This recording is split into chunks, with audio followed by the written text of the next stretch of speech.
All right, today we're going to go over the solutions to the bell work problems from Tuesday, September 29th. So today's bell work problem is a lot of vocabulary and a lot of new terms that we haven't exactly talked about yet. So it will be a good introduction to the vocabulary for our rigid motions unit. So number one, a function that moves every point the same distance in the same direction. The correct answer here is A. That is a translation. We've talked about translations. Remember, a translation is a slide. Number two, when one figure is transformed onto another by a rigid motion, the correct answer there is E, congruent. Rigid motions preserve congruence. So when you have a pre-image and an image, when you have a rigid motion, those two figures are congruent.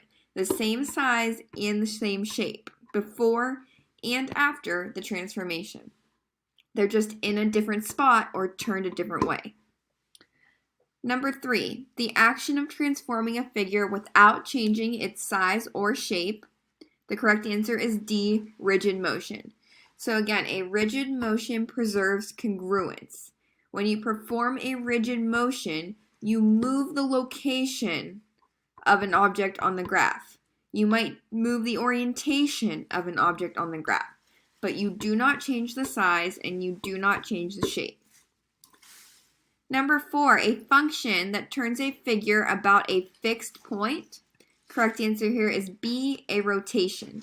So remember, a rotation is a turn. Number five, an original figure before its transformation is letter F. We call that the pre-image. So before a transformation, before we reflect, rotate, translate, do anything, that original figure is called the pre-image. And then once we actually perform a rigid motion on it, it is called the image. And number six, this occurs when one half of a figure is the reflection or mirror image of the other half. The correct answer there is H, reflectional symmetry.